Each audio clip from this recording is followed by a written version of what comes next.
This is the Leitmotif and Movement Podcast, a father and son's journey into the vast worlds of music. I'm your host, Mike Ficklin, and joining me on this epic musical journey is my son, Michael Ficklin. This show is dedicated to the discussion of music and introducing Michael to music from the past and present. We will mainly be discussing the genres of rock, hard rock, and heavy metal. We will also, from time to time, dive into film and video game scores, and we'll sprinkle in some surprises along the way. Michael, what have you been listening to this week? I've been just listening to what the assignment and what I've been listening to for the past few weeks. So you haven't checked out anything new lately? Nope. Okay. Well, I got a chance to listen to quite a bit of stuff here over the last couple of weeks. I finished my journey through the Anthrax catalog by listening to their latest release, which was a live album celebrating their 40th anniversary as a band, and it's titled XL appropriately. It was a really good live performance. It was streamed live during the COVID shutdown, so there's no crowd on it, but it's a killer performance. The band gives it its all. They're just going hard, man. It's a really, really good live record, even despite the fact that there's no crowd on it. Really enjoyed it. I also got an opportunity to listen to the entire catalog from a progressive metal band called Anubis Gate. They're a Danish progressive metal band, and I came away very impressed with this. They are very gifted musicians, and they have a knack for composing complex songs. Throughout all of their albums, the music stays consistently fantastic. They've had 3 singers, and I have a preference for the second one. His name was Jacob Hansen. And the third one, which is Henrik Fever, I believe is how it's pronounced. Jacob Hansen was the vocalist on my personal favorite record of theirs, titled Andromeda Unchained. The band are sonically diverse throughout their catalog. They remind me a great deal of bands like Dream Theater. I'll definitely be listening to them some more. We may even have to cover some of their records on the show. I also checked out the new record from Machine Head titled Unatoned. So the mighty Machine Head is back with their 11th album. While it clocks in as their shortest record, it packs a big punch. It's filled with heavy as hell riffs and a ferocious vocal performance from Rob Flynn.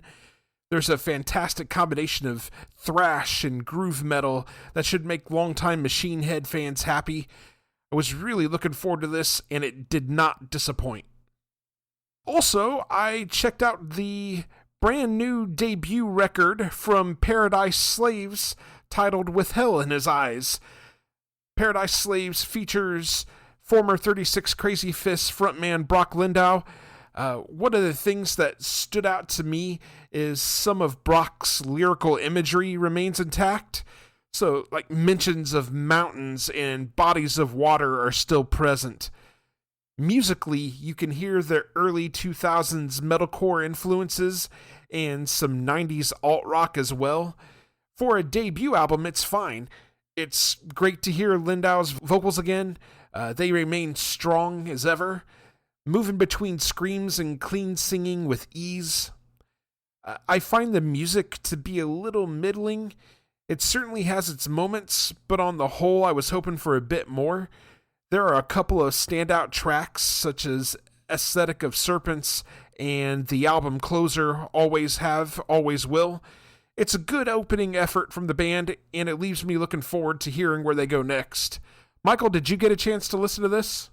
First song. You listened to the first song? Yeah, I didn't get to it. Okay. Well, I'm looking forward to hearing what you have to say about it. Me too. Something else I checked out is the new single from Sammy Hagar titled Encore, Thank You, Good Night. And it's kind of fitting that this came out right now with us covering a Sammy Hagar album today. This song features Joe Satriani on guitar, Michael Anthony on bass, and Kenny Aronoff on drums, and Eric Caudu on keyboard. This is a tribute song to the late, great Eddie Van Halen. Sammy said that he was inspired to write this song after having a dream about Eddie. Satriani delivers some killer guitar work to open up the song. It's very Eruption-like. Sammy delivers one of his best vocal performances in a while. There's an Eddie chant in the middle of the song. It definitely tugs on the heartstrings. I really enjoyed this song so much. I highly recommend it. Also, something that kind of surprise dropped on me. Earlier today, Loathe dropped their first new single in about 4 years. It's titled Gifted Every Strength, and this was such a fun listen. It features lots of changes, it's very proggy. There's beautiful and haunting melodic sections, along with awesomely distorted heavy sections. There's even a very good bluesy guitar solo. It's everything that fans of the band could ask for. Last thing I checked out was the new single from Shadows Fall titled Souls Devoured. This song rips, man. It just goes hard as hell.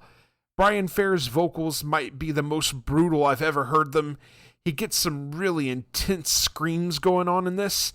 The music is thrashy metalcore at its finest. I love this song. If a new full length is on the way from Shadows Fall, I hope it all sounds like this. So we will move into our next segment. This is the Art of Discovery, wherein we take a listen to some bands that maybe you've never heard of or might deserve a little bit more praise. We've got an outstanding selection of songs for you this time, and we're going to start out with a heavy metal duo out of Austin, Texas named Sin Seer, and this is their song, Delicate Little Thoughts.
And once again, that was Sin Seer with their song Delicate Little Thoughts.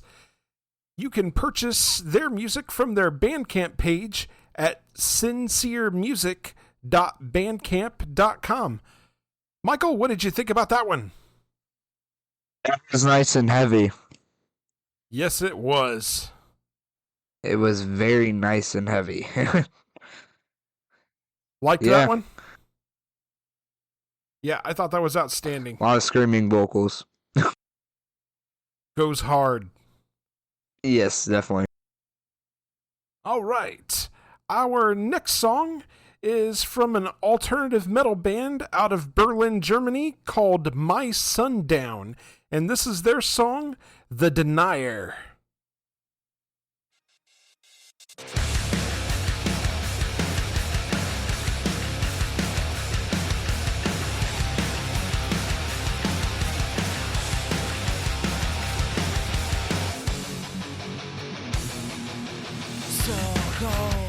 The sky's breaking again. She won't see it, I'm sure. She'll keep on playing the same. We already see it in you.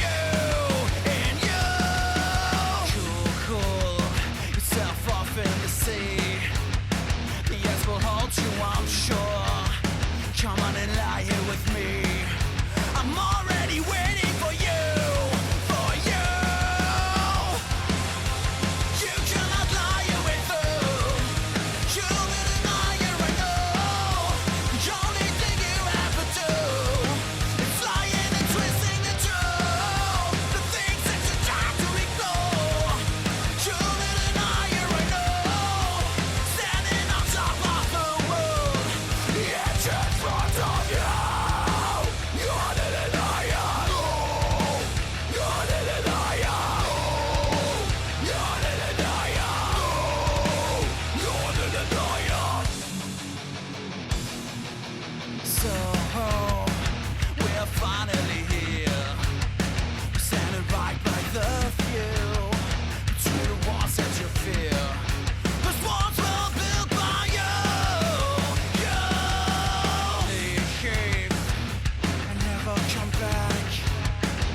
To separate us, you throw away all our hope and our trust. You push away, try to separate us. You throw away all our hope and our trust. You throw away all our hope and our trust. And you can't comprehend losing all that you love.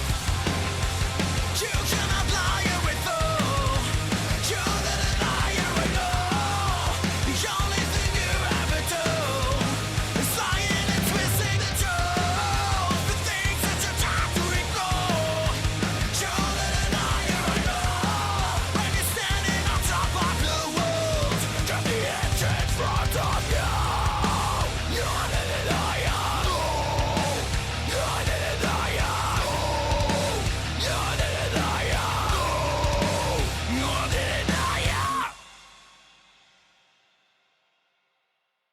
And once again, that was My Sundown with their song The Denier.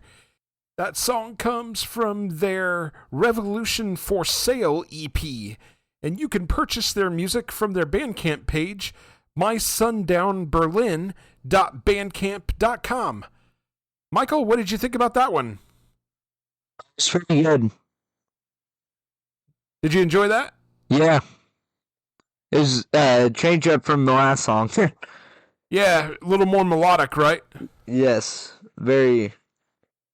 I really liked that entire EP, in fact. That entire Revolution for Sale EP is really good. Mm-hmm. All right. And now we'll get into our final song for this segment. This is a metalcore musician out of North Carolina by the name of Megg Jacobs. And this is her song, Pyrogen.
And once again, that was Megg Jacobs with her song Pyrogen. You can purchase this song and her other music from her Bandcamp page, MeggJacobs.bandcamp.com. Michael, what did you think about that one? It's amazing. Outstanding, right? Yes. You know, I'm a really big Julie Christmas fan, and I got huge Julie Christmas vibes off of this. Megg, this song kicked ass. All right, Michael, anything else to say about any of these songs before we move on to our next topic? Nope. All right. But thank you. Yes. That's exactly what I was getting ready to say. Thank you very much to all of the bands that we got to feature tonight on the Art of Discovery. We really appreciate you giving us a chance to play your music on the show. If you would like to have your music featured on the show, feel free to reach out to us at lightmovepod@gmail.com or through one of our various social media accounts. We'd be happy to check out your music, and if we like what we hear, we will give you a shout. All right, now we're going to get into our main topic of the episode. This is breaking down Sammy Hagar's 1982 release, Standing Hampton. A little bit of background on this record. Standing Hampton is the 6th studio album by American rock vocalist Sammy Hagar. It was released on January 6th, 1982 by Geffen Records. This was his first album after moving from Capitol Records over to Geffen. It was also his first album to achieve RIAA certification, eventually going platinum, and 5 of its singles charted in either the mainstream rock or pop singles charts. Its peak position on the US Billboard 200 chart was 28, and it finished in the year-end charts for the US Billboard 200 at number 49, so not too bad, right? Yeah, that is not bad. That is not bad. All right, so with that said, we're going to go ahead and get into our track-by-track breakdown. We start out with track number 1. This is I'll Fall in Love Again. Michael, what do you have on this? Probably my favorite song on the record. Really? I like how catchy it is, and I like the guitar riff and drums.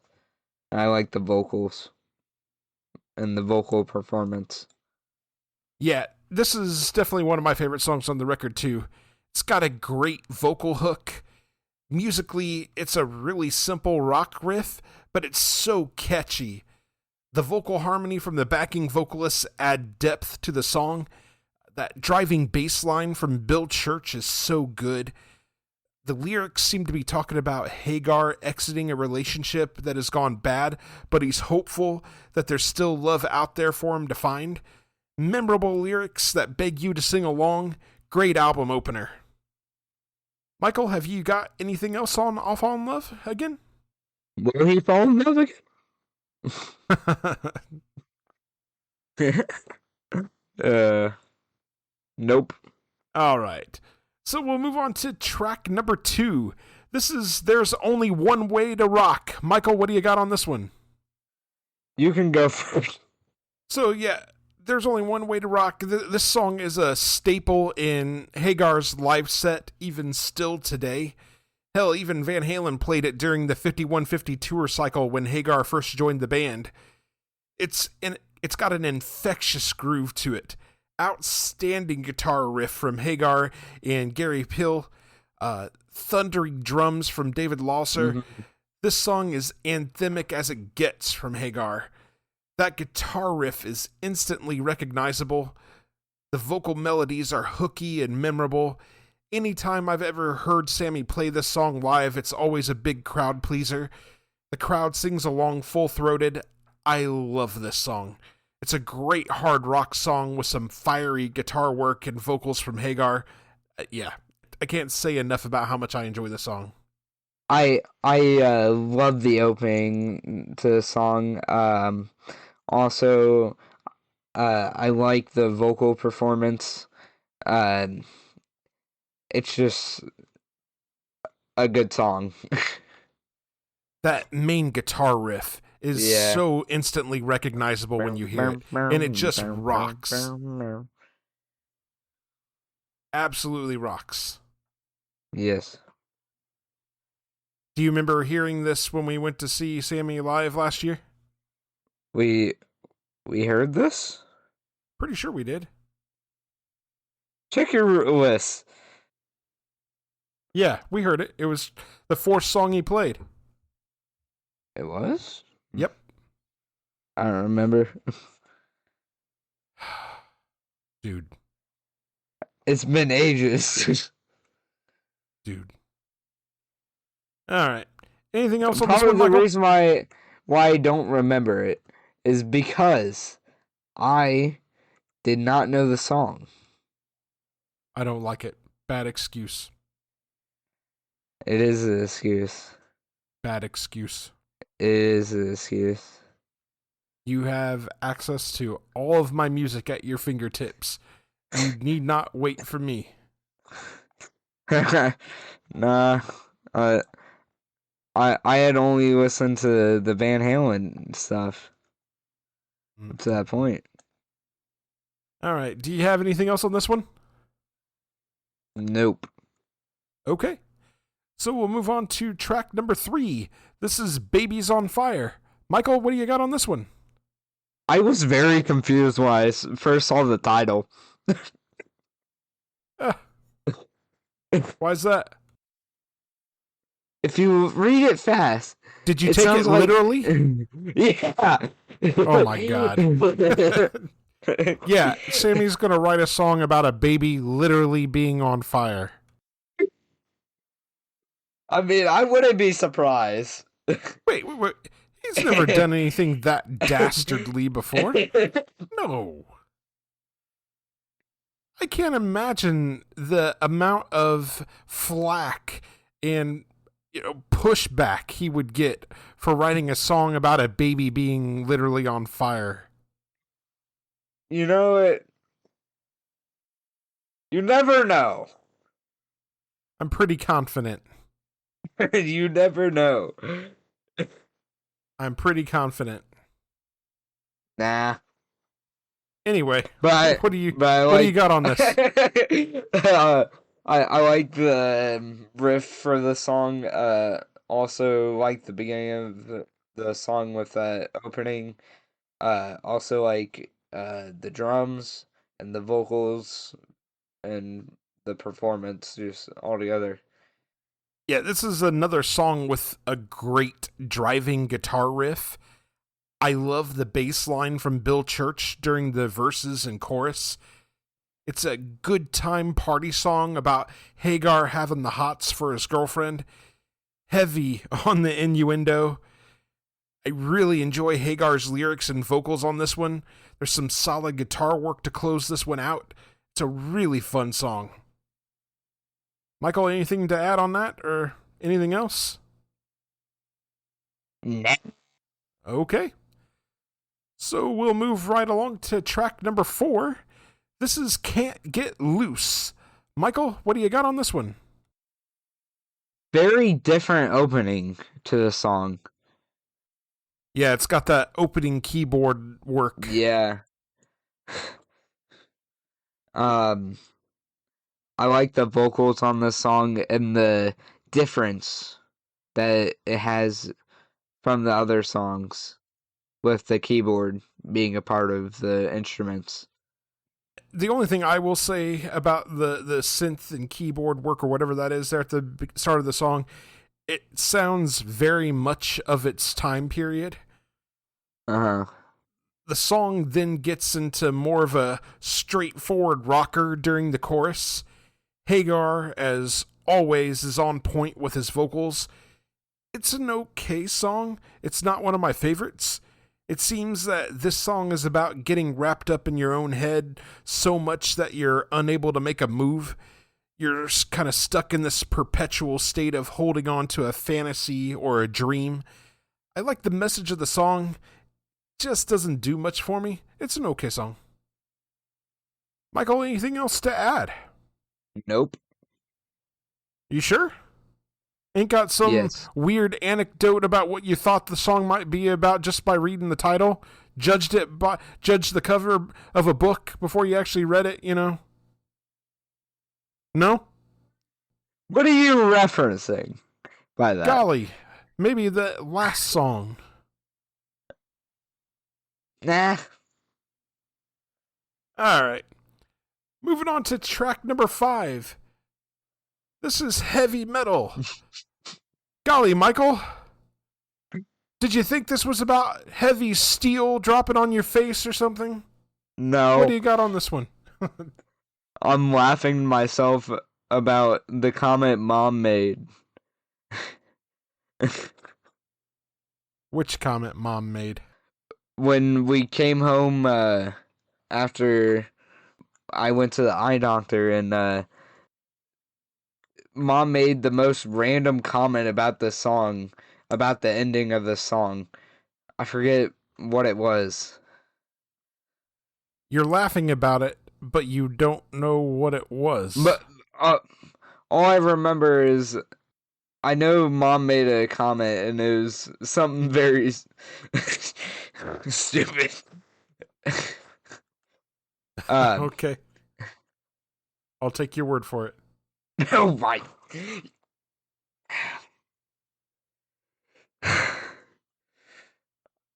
What do you got on the song, man? I like the opening to the song. A quick sidetrack. This is the most popular song from Sammy Hagar on Spotify. Yeah, it's another one of those big anthems for him. At 64 million. Wow. And if we want to get technical, the second in second place is I Can't Drive 55. Yeah, we'll have to get to that song or album at some point. I've heard the song. Because the day that we were going to that concert, that Sammy concert, I remember it being on the TV when we were watching all the Van Halen stuff. Yeah, it was probably on one of the concert videos that that we were watching at Uncle Kevin's house. It was on one of the 5150 tour shows on that tour. Yep, that sounds right. But I wanted to get a little sidetracked. I am surprised that the first song on this record is not higher. It is probably in 5th place on the popularity for Spotify. Yeah, I mean, it's not as hard of a rocker as heavy metal is, and it's definitely not as iconic as heavy metal is either. So we might like that song a lot, but that doesn't mean that other people do, right? So yeah, heavy metal is just another big live anthem for Hagar, and it's instantly recognizable when you hear that opening guitar riff. I mean, that riff is just dirty and heavy. I love it so much. Hagar's at his best on the vocals. The lyrics are kind of silly and corny, but they are catchy as hell. David Lauser is kicking ass on the drums. Fantastic guitar work from Hagar and Pill. We even get treated to a tasty guitar solo towards the latter third of the song. This song is another one that translates very well to the live setting. It's another crowd pleaser. I mean, every time I've ever heard this song live, the fans just go nuts for it. It's a great song. This, to me, actually, would have been, in my opinion, the better album opener. Any thoughts on that, Michael? I have to sit and think about this. It's really iffy. It's just high energy, up tempo. I understand that. I just feel like it would make a better album opener. And they could have moved I'll Fall in Love Again to later in the album. It still would have worked. I I think Heavy Metal is the more iconic song. Mm-hmm. Michael, have you got anything else on this song? Nope. Okay. So we'll move on to track number 6. This is Baby It's You. Michael, what do you have on this one? I like the opening guitar riff on this song. And I also like how it like transfers into that, I think, acoustic guitar right after the opening guitar riffs. And then it jumps straight into the vocals. This one is a ballad, and it's just okay. It's not one of Hagar's better songs, in my opinion. Mm-hmm. I don't mind Hagar's vocals, but the song on the whole is just dull. There's some decent guitar work, but it's not enough to make the song interesting. Hagar's got better ballads. Lyrically, it's a love song about Hagar's significant other. It just feels like a generic love song. Moving on. Nothing else? Just moving on? Just meh. Do you like this song, Michael? Do you disagree with me? I don't really like it. Fun fact, on Spotify, the next 3 songs after the song and the current song we're on have below a million. Yeah, I can believe that. And we'll get into more of that as we actually get to those songs, but I can definitely believe that about this particular song. It's just okay. Can't Get Loose is under 1 million, too. That's fair. So heavy metal. That one doesn't do much for me either. Heavy metal, Baby on Fire. There's only one way to rock. I'll fall in love again. And Piece of My Heart are the only songs that are above 1 million. Yeah, and all 5 of those songs were hits for him off of this record. So that explains that. Anything else on Baby It's You before we move on, Michael? Nope. All right. So we'll move on to track number 7. This is Surrender.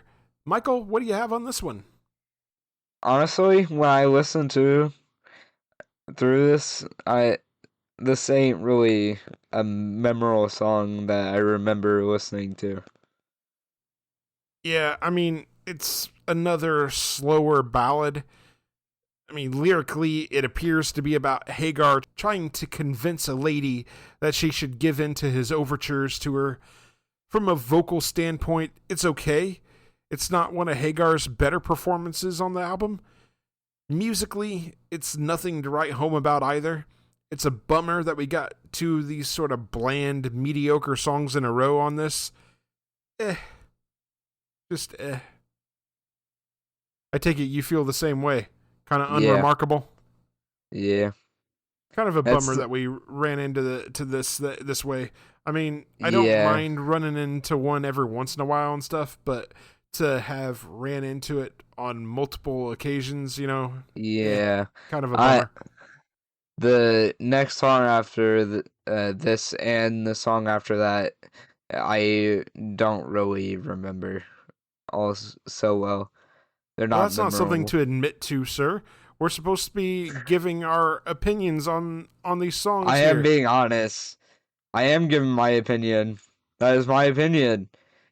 It really isn't anything for me to write home on. So nothing else to say about Surrender then, I assume? Yeah. Okay. So moving on to track number 8. This is Inside Looking In. Michael, what do you have on this? I want to add something on to what I just stated. Okay. This song has the lowest plays on the album at 258,968. That's a shame, and I will talk about that here in a minute. What do you have on this? It just really isn't memorable for me. To me, this is a really interesting song. We've got a sax on this one. We've got some keyboard work. The guitar work feels very cabaret, theatrical. Church's bass line is really good. There's some solid guitar work on this one as well. We get a great bluesy guitar solo around the midpoint of the song. And speaking of bluesy, Hagar's vocals are tinged with it as well. Lyrically, I don't really know what's going on. Seems like Hagar is singing about being on some sort of psychedelic trip. It's a pretty good song. Definitely a step up from the last two. So it kind of bums me out that it's got so few listens, because I really think this is a way better song than the previous two songs. Michael, what else you got on this one? I am going to have to disagree with your statements. Disagree all you want. That's it. Disagree all you want. You're still wrong. Moving on. I guess your opinion overpowers mine. No, I'm just saying moving on. You get the final word? Of course I do. I'm the adult here. And Okay. I'm the child. Moving on to track number 9. This is Sweet Hitchhiker. Michael, what do you got on this one? It's the same thing as the others. Not memorable. Sir, I feel like you haven't really listened to this record at all. I have. I feel like you're not ready for this conversation at all. I have. The songs aren't memorable to me. Those 4 songs are not memorable for me. So this one features a really dirty, driving guitar hook. Lyrically, it's about Hagar picking up a cute hitchhiker. Again, it lays on the innuendo pretty thick. It's in the title. Yeah. I mean, Hagar delivers a solid, fun vocal performance. There's a really excellent guitar solo around the halfway point. Lazar's drum work is outstanding. I like the song even if the premise is totally ridiculous. It's just a fun rocker. So again, Michael, I'm going to disagree with you. I like this song. Well, you're a part of the 303,000 people that like this song on Spotify. Yeah, well, you know, I'm starting not to give Spotify listeners a lot of credit. Seems like they are missing out. All they're going after are the hits. I'm an album listener. I like to listen to the whole thing, not just the singles. Well,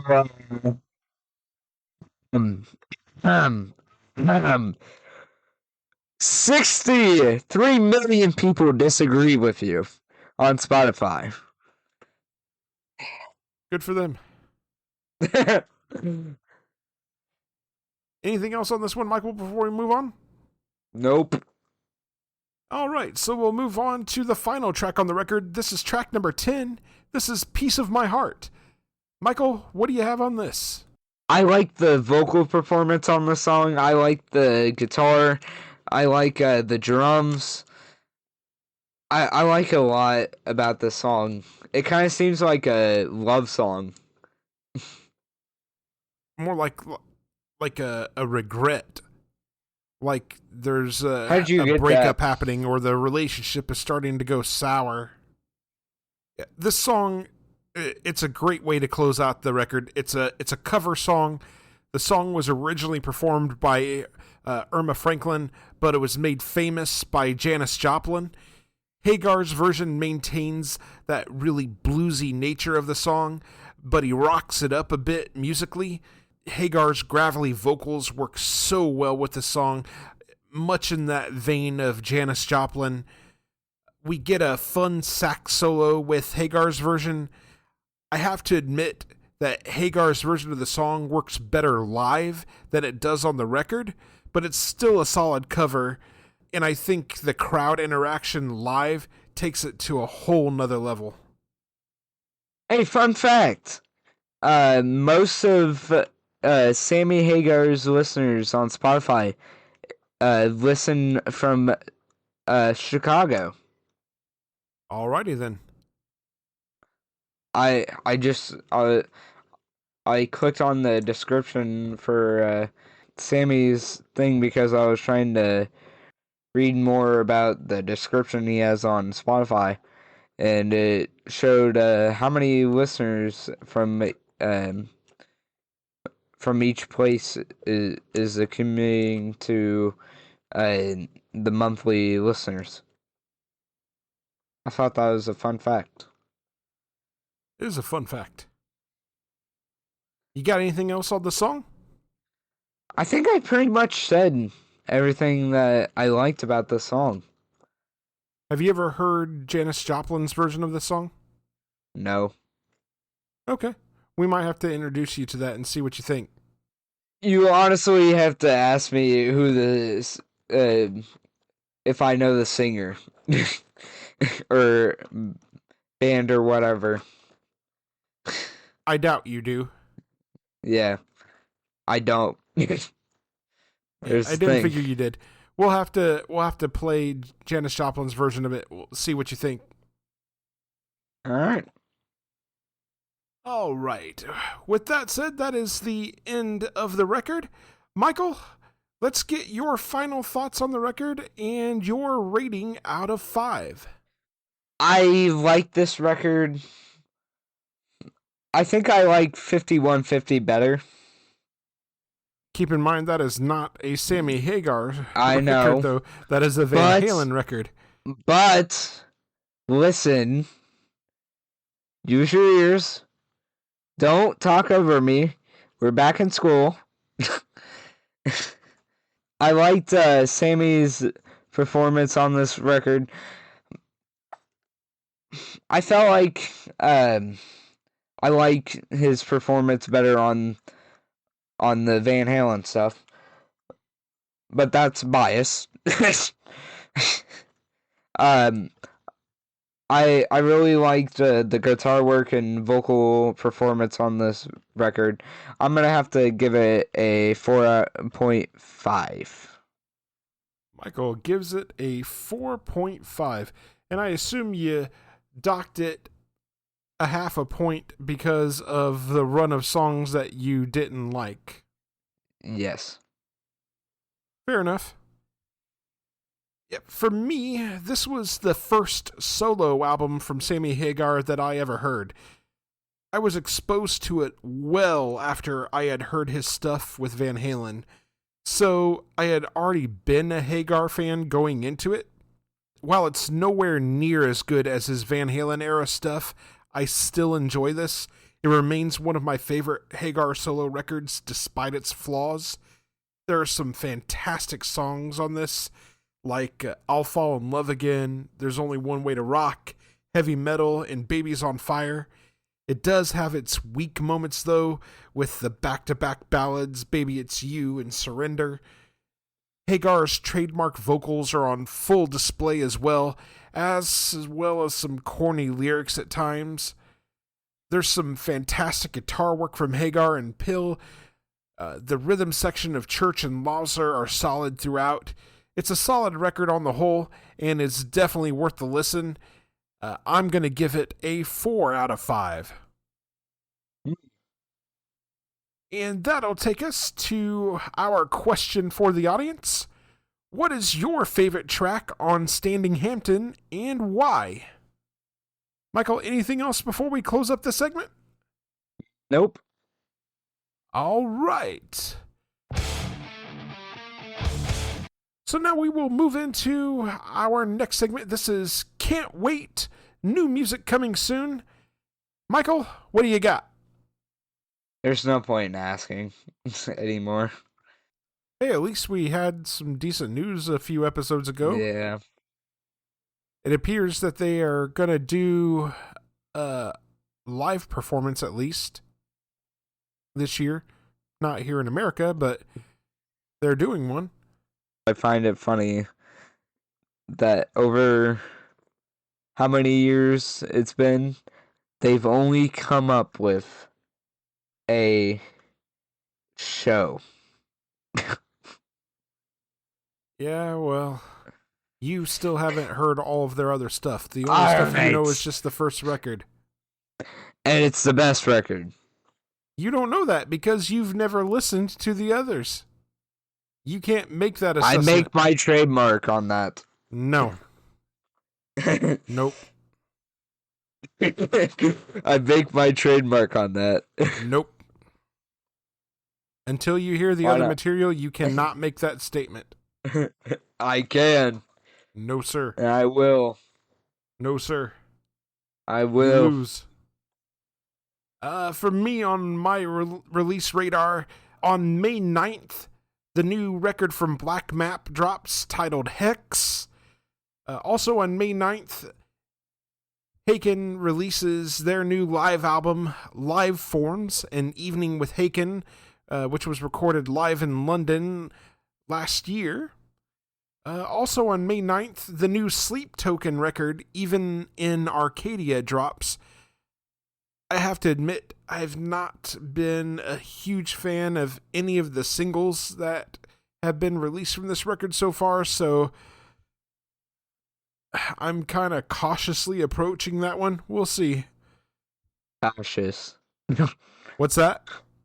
I said cautious. Exactly. Then on May 16th, Pelican is dropping their new record, Flickering Resonance. And then recently announced on May 30th, Cincato drops their new record, Memento.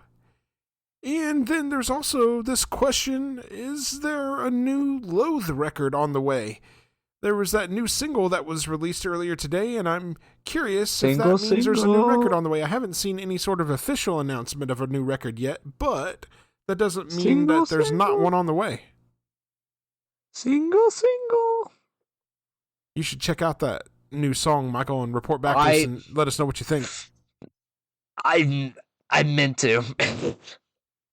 Yeah, like you meant to listen to the Sammy Hagar record, but had nothing to say about it. I had listened to it. I have. I did.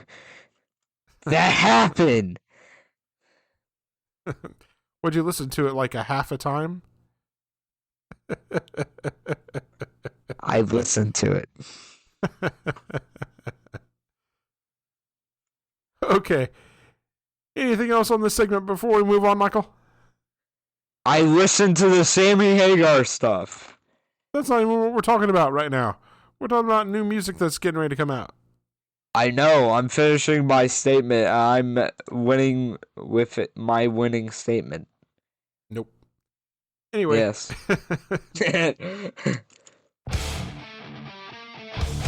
All right. So we will move into our final segment. This is Michael's journey discovering a song from the past. This time, we're going to get Michael's thoughts on the Four Tops song, I Can't Help Myself. A little bit of background on this song. I Can't Help Myself is a 1965 song recorded by the Four Tops for the Motown label. It was written and produced by Motown's main production team, Holland, Dozier, and Holland. I Can't Help Myself is one of the most well-known Motown recordings of the 1960s and among the decade's biggest hits. The single topped the Billboard R&B chart for 9 weeks, being named the biggest R&B single of the year by Billboard, and also peaked at number 1 on the Hot 100 for 2 non-consecutive weeks. High praise. Yes, sir. Billboard ranked the record as the second biggest single of 1965. I Can't Help Myself was the Four Tops' first top 40 single in the UK, peaking at number 23 at the end of 1965, then reaching number 10 in its early 1970 re-release. Rolling Stone magazine ranked the song at number 483 on their list of the 500 greatest songs of all time. It has been covered extensively since 1965, including versions done for several television commercials. And with that said, Michael, let's get your thoughts on this. Yeah, I like the opening. I like the beat to the song. Also, I like the the song, the vocals. Yeah, the song. You mean the music? Yeah. I said I like the song and then went back and said I like the vocals. Is that all you got? I also like the instruments that are used. Yeah, that's something Motown does really well. Yeah, that's something I've realized is they've really used the instruments well. They always try and it kind of seems like they try and use different combinations of instruments sometimes. Because sometimes there will be a piano and a saxophone or something. And yeah, they do really well with cool. all of their arrangements. That's really cool. That they can mix it like that to be able to have it like that. Yeah, what a fun listen the song is. The vocal melodies are incredibly hooky. Once again, Motown doesn't fail when it comes to musical arrangements.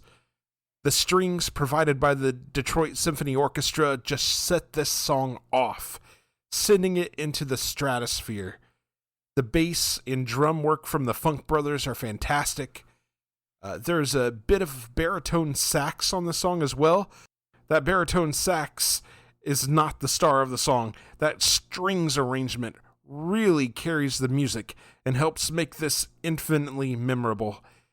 Levi Stubbs' lead vocal performance is impassioned and memorable. You can't help but sing along. It's a terrific love song and one of my all-time favorites. Yes. Michael, give us your rating out of 5 on this one. I want to add a little bit to my statement. Sure. At the beginning of the song, isn't there like aren't they like clapping at the beginning to open up the song? I don't think so. Because it kind of sounds like it. No, it's not clapping. You're hearing the sounds of like it might be like a bangle or something, but it's not clapping. Okay. I really like this song overall. It's another good Motown song. It deserves all of its ratings. I really like this song. I'm gonna have to give it a 5 out of 5. 5 out of 5 from Michael. Glad you like this, Michael. It really is a fun song. Very hooky. Yes. Okay, so up next for you, Michael, on your journey is the amazing John Waite and his song Missing You. I think you're going to like this. And for our main topic of the next episode, we will be discussing Soundgarden's 1994 release, Super Unknown. I can't wait to discuss this with you, Michael.